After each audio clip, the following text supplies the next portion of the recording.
Welcome to the latest episode of New Teacher Talk, where we discuss issues that are important to aspiring and early career educators. We're here to support you in your rural, suburban, or urban school practice. My name is Kim Radostits, and I am the 2022 Illinois Teacher of the Year and a teacher at Oregon CUSD 220. And today I'm going to talk to you about motivational theory. It was my 7th year of teaching, and I had a student who changed the way that I think about motivation forever. I'll never forget it. It was at freshman orientation the night before school started, and I had just gotten done introducing myself to him and giving him my best pitch for how I thought it was going to be the best school year ever. And he looked me straight in the eye and replied, "I hate school, and there ain't nothing that you can do to change that." He wasn't angry. He wasn't acting out. He was quite calm. And honestly, that moment has stuck with me ever since.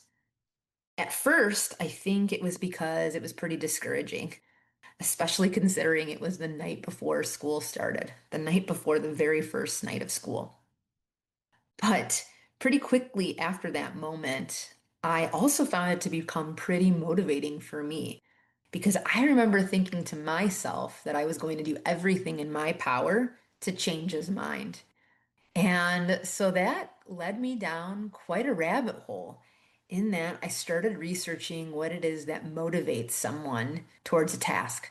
And of course, I saw the research on intrinsic motivators, which are the things that you love or value, and then extrinsic motivators, which are things that you want to obtain, like money or prizes.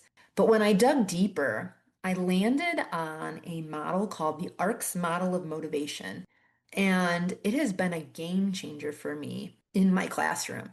Quite honestly, I think that young man changed the trajectory of my career. And I don't see ARC's model of motivation as something that's going to add to your plate as a new teacher. If anything, I see it as a lens that you can look at to plan lessons and also a lens that you can look through when wanting to reset the energy in your classes. So let's walk through it together.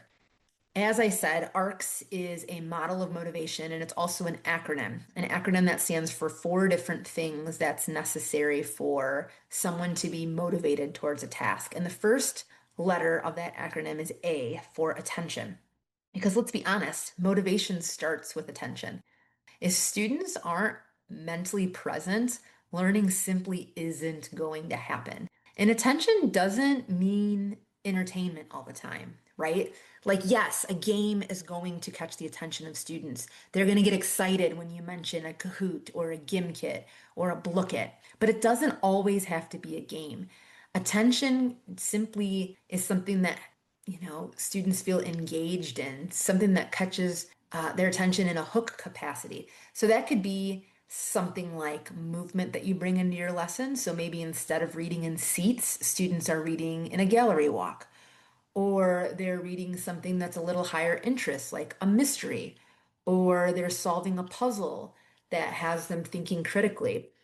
Even small shifts like photos or visuals in a classroom, or starting with a "what do you notice" brain teaser, can really set the energy in your room.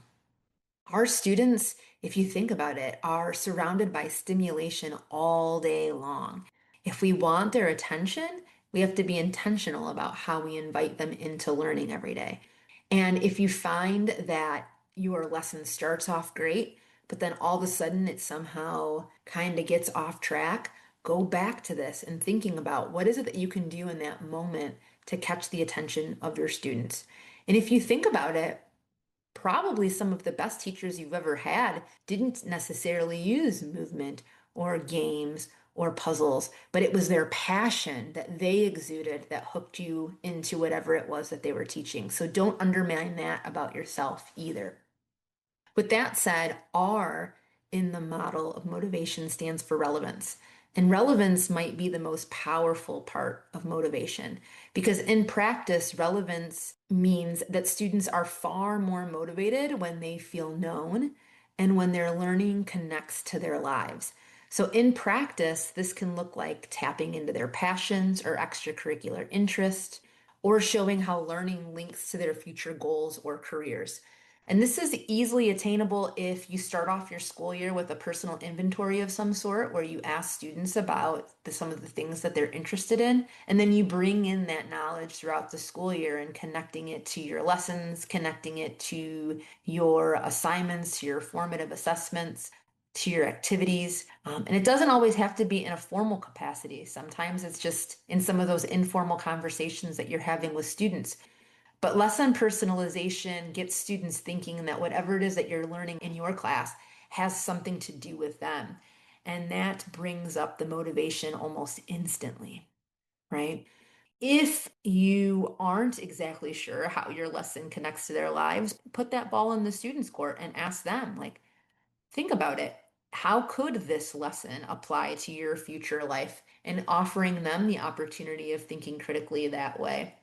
But the bigger thing to think about when it comes to relevance is the R that's underneath relevance, and that is relationships.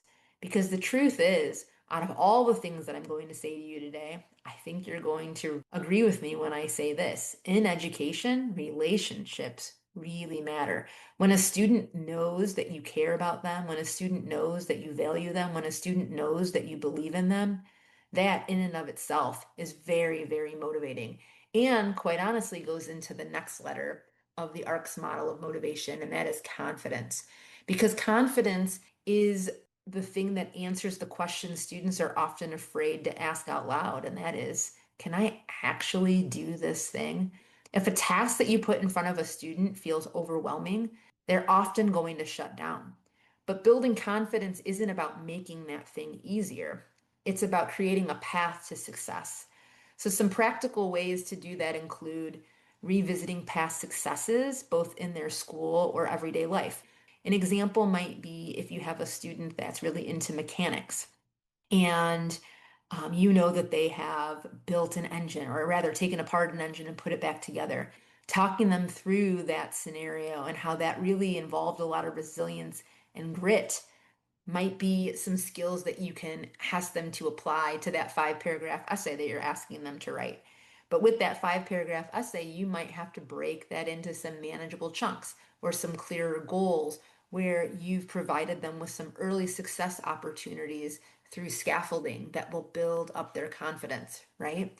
Because when students experience success early and often, they start to believe in themselves. And when their confidence grows, their effort usually follows. So don't undersell the importance of making sure that a student feels confident with whatever you have in front of them.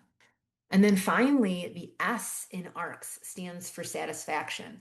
And in my opinion, out of all of these, it's satisfaction that helps motivation stick.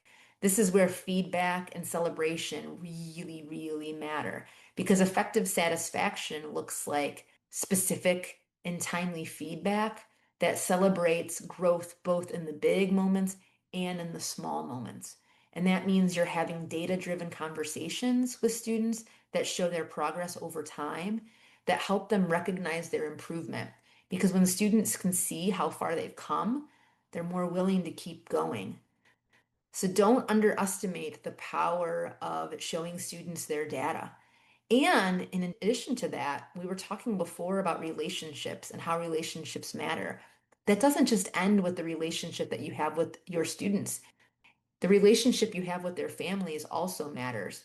And so when you involve their families into the process of learning by sharing their successes, by sharing their growth, by sharing the goals that the students have, you can also really reinforce motivation, and you'll likely be reinforcing it beyond the classroom. So here's the good news. You guys live in an era where AI exists, right? And while AI is not going to replace relationships or great teaching, it can save you some time with some of these things, right? So if you're having a tough time brainstorming some engaging hooks for attention, look at AI. If you need help personalizing lessons for relevance, look at AI. If you want to scaffold assignments to build confidence, look at AI because it will just help you out in acting as an assistant so that you can focus on what matters most. and that is your students. And speaking of students, that one that told me he hated school, well, he didn't magically become a straight A student.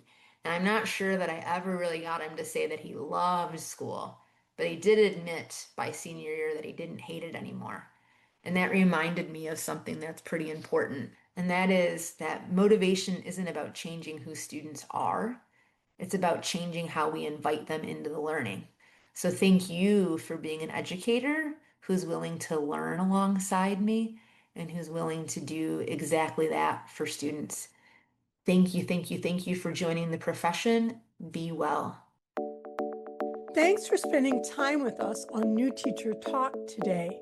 Make sure you're following us on social. We're at New Teacher Talk on Instagram and Blue Sky. We drop our Tuesday teacher resource and Thursday thought there, so you won't want to miss those. Hit that follow button and share this with anyone who might need to hear it. We're in your corner wherever you're teaching.